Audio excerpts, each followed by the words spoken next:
warahmatullahi wabarakatuh. Baiklah, di video kali ini kami akan menjelaskan mengenai ekosistem laut. Di sini, kami akan menjelaskan media pembelajaran IPA yang berjudul Ekosistem Laut Abiotik dan Biotik. Nah, apa sih ekosistem laut itu? Jika mendengar tentang laut, apakah yang tersirat di pikiranmu? Apakah ikan, terumbu karang, dan hamparan air asin yang luas?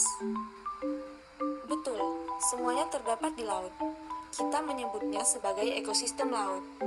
Ekosistem laut adalah kompleks kehidupan di laut mencakup unsur biotik atau hidup dan unsur abiotik atau tidak hidup.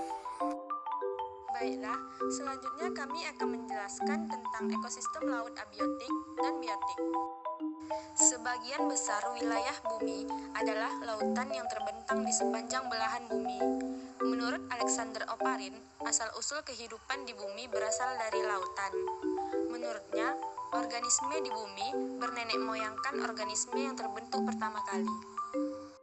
Ekosistem tidak dipengaruhi oleh iklim dan cuaca, namun letak lintang wilayah akan menentukan kondisi laut. Beragam tumbuhan karang yang menjadi habitat bagi organisme laut, ikan, dan biota lainnya, Indonesia memilikinya. Komponen abiotik dan biotik yang terdapat di laut. Selanjutnya kami akan menjelaskan tentang komponen ekosistem laut abiotik. Yang pertama, air. Air tentu menjadi faktor utama terbentuknya ekosistem. Air merupakan komponen utama dari laut atau 96%, sementara sisanya ialah garam mineral. Yang kedua, suhu. Perbedaan yang mencolok antara ekosistem di daratan dan lautan ialah suhu. Komponen abiotik ini tidak merata di wilayah perairan laut. Hal ini dipengaruhi oleh perbedaan yang mencolok pada kedalaman laut. Dengan demikian, dalam laut akan memiliki suhu yang berbeda-beda untuk ukuran kedalaman. Yang ketiga, cahaya.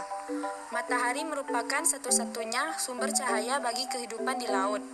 Namun, sinar matahari tidak dapat menembus secara keseluruhan pada kedalaman laut tertentu. Dengan demikian, maka wilayah laut yang paling dalam akan tidak mendapatkan cahaya matahari sedikit pun. Yang keempat, kadar garam atau mineral. Kandungan mineral di laut lebih tinggi dibandingkan air tawar. Laut memiliki kekayaan mineral yang sangat penting bagi kehidupan organisme. Kadar garam yang tinggi menyebabkan kadar larutan laut tentu akan mempengaruhi kehidupan organisme yang ada di dalamnya. Yang kelima, kadar oksigen. Oksigen di perairan terdapat dalam bentuk terlarut bersama partikel air.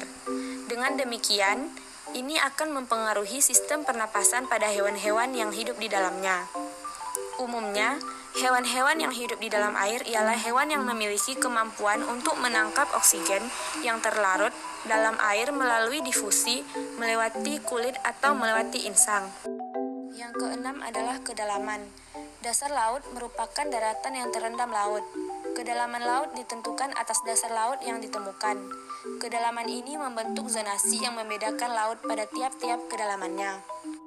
Selanjutnya, komponen ekosistem laut biotik. Yang pertama, produsen.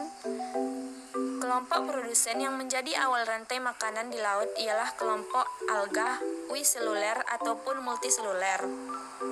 Aktivitas produsen di laut sama seperti produsen di daratan, yakni menghasilkan senyawa organik atau glukosa dan oksigen dari reaksi fotosintesis. Yang kedua, konsumen.